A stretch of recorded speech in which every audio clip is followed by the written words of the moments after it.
السلام عليكم. النهارده هنعمل مع بعض المكرونه البشاميل بتكات ظريفه وحلوه قوي، هتخليها طازه معانا حتى لو باتت معانا لتاني يوم. يلا نشوف مع بعض ايه هي المكونات وهنعمل ايه. ادي ده دلوقتي انا جهزت 4 كوبايات مكرونه بمقام نص كيس مكرونه، وادي ده ربع كيلو لحمه مفرومه. طيب انا سلقت المكرونه، شايفين اللي هي نص سوا، قعدت على النار 5 دقايق، من 5 ل8 دقايق. تمام كده. اوعي وانتي بتسلقيها تحطي عليها زيت، ممكن تحطي ملح بس لكن ما تحطيش زيت، عشان الزيت بيبقى عازل للبشاميل وما بيتوغلش فيها.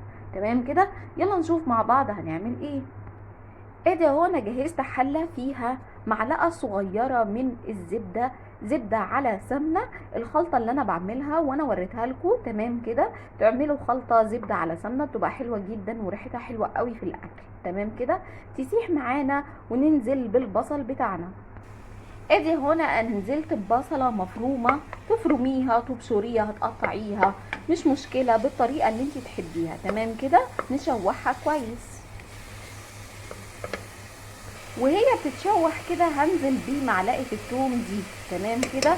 او ممكن تقشري 3 فصوص ثوم ولا حاجه وتشوحيها، بتعلي التيست خالص بتاع التسبيكه بتاعتنا اللي احنا هنعملها. تمام كده. التعصيجه بتاعه اللحمه نشوحها كويس، يا دوبك تتبل معانا وهننزل باللحمه. وادي اهو يا دوبك دبلت معانا، ننزل باللحمه المفرومه بتاعتنا. معلقه صغيره من البهارات بتاعتنا اللي احنا كنا عملناها مع بعض، اللي هو على طرفها بالمعلقه الصغيره، يعني تقريبا ربع معلقه، وربع معلقه من الملح، ورشه من الفلفل الاسود، دي اللي بتضيع الزفاره بتاعه اللحمه. نبدا بقى نقلب المكونات كلها مع بعض، واول ما تغير لون هنسيبها عشان تستوي كويس. ادي هي غيرت لونها وبدات تنزل من الدهون اللي هي فيها. تمام كده. هنسيبها 3 دقايق يا دوبك بس تتشرب معانا من الصوص بتاعها اللي نزل منها، وبعدين نرفعها من على النار. في خطوه هنا اختياريه، ممكن تقطعي طماطم او تقطعي فلفل على الخطوه دي. تمام كده. طبعا لو تحبي، لو طبعا مش حابه خلاص نكتفي طبعا باللحمه المفرومه كده. بس طبعا لو حابه ممكن تقطعي طماطم بس تقشريها وتبشريها، او تقطعيها بالسكينه صغير، او ممكن لو عندك صلصه ممكن تحطي عليها معلقه صلصه برضو بتعلي التيست بتاعها. وادي اهي استوت معانا، يلا بينا نرفعها من على النار. ودلوقتي هنعمل البشاميل، دي تالت خطوه في المكرونه البشاميل بتاعتنا. دول 4 معالق كبار من السمنه على الزبده، ولو ما عندكيش سمنه يبقى حطي زبده، ولو ما عندكيش زبده حطي سمنه الموجوده عندك. وكمان هنضيف معلقه زيت على المكونات بتاعتنا دي. تمام كده. طيب اول ما تبدا تدوب معانا هننزل بالدقيق. وادي اهي ساحت معانا، هننزل بالدقيق بتاعنا. دول 4 معالق من الدقيق بشكل هرمي، يعني كبار. تمام كده. نبدا نقلب المكونات بتاعتنا مع الماده الدهنيه بتاعتنا. تمام كده. وادي اهي بعد ما قلبتها، شايفين عامله ازاي؟ لازم تكون سايله كده، لو مش سايله كده وناشفه معاكي تبقى محتاجه ان انت تزودي السمنه بتاعتك شويه. تمام كده.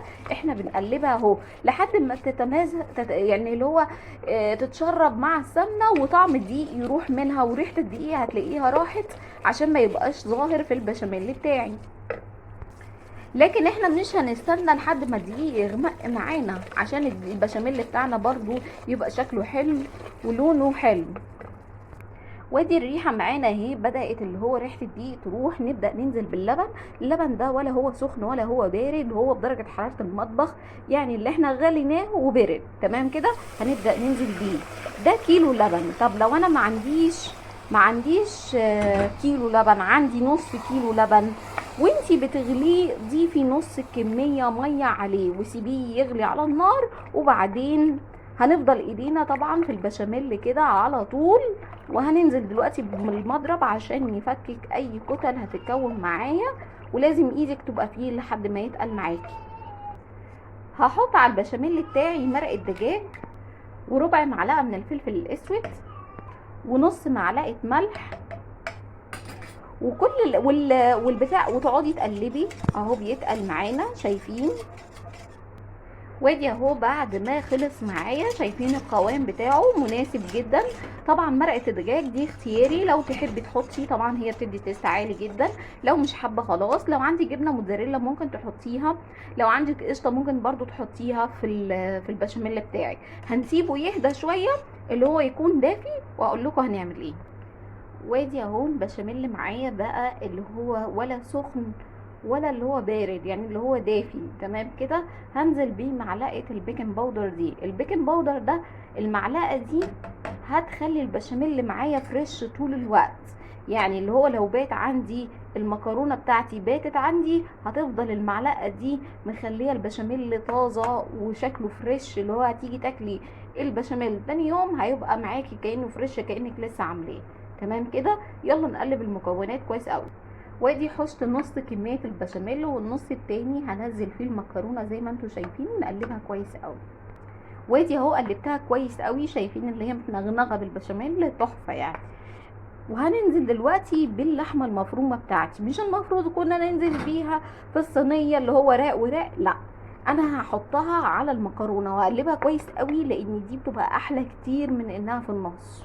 وادي اهو بعد ما قلبتها باللحمه المفرومه، ده هيخليكي وانتي بتاكليها اللي كل مكرونه بتاكليها فيها لحمه، مش الجزء اللي في النص بس، فده هيخليها اللي هي كلها فيها لحمه تمام كده. يلا بينا نحضر بقى الطاجن بتاعنا.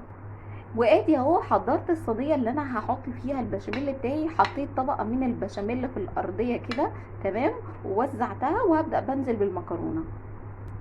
وادي اهو بعد ما حطيتها وسويتها تمام كده، وادي حضرت معايا اهو بيضتين، هنحط عليهم رشه فلفل اسود تمام كده، ونضربهم كويس قوي.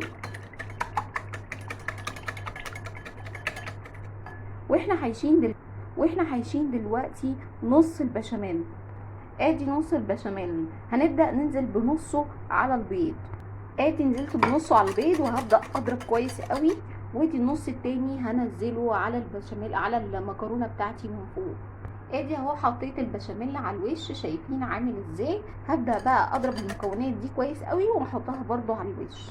ممكن على فكره نستغنى عن البيض، والخطوه دي نستغنى عنها لو عندنا جبنه موتزاريلا ممكن نحطها على الوش، بتبقى حلوه قوي وبرضو بتدي شكل لصينيه المكرونه وبتخليها محمره وجميله. وادي اهو بعد ما حطيته، شايفين ما شاء الله شكله جميل.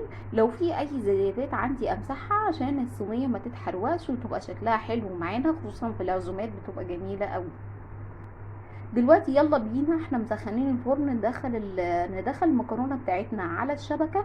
لو عندك مروحه تشغلي المروحه وتشغلي من تحت بس. على كده هنفضل نص ساعة، وبعد كده هنشوف لو الوش ما استواش او ما احمرش معاكي، شغلي الشواية عليها بس 5 دقايق بس. وادي اهي بعد ما طلعناها من الفرن، شايفين عامله ازاي، اخدت وش جميل. طبعا لو انت عايزه تقطعيها وتطلع معاكي قطع سليمه، اصبري عليها ان هي تهدى، وممكن تغطيها وتحطيها على جنب لحد ما تهدى خالص عشان خاطر تطلع معاكي قطع متماسكه. طب لو انت بتحبيها سايبه، قدميها بالشكل ده، اول ما تطلع من الفرن هتبقى سايبه معاكي وتحسي كده ان الدنيا سايحه خالص. تمام، اشوفكم على خير في فيديو جديد، والسلام عليكم ورحمه الله.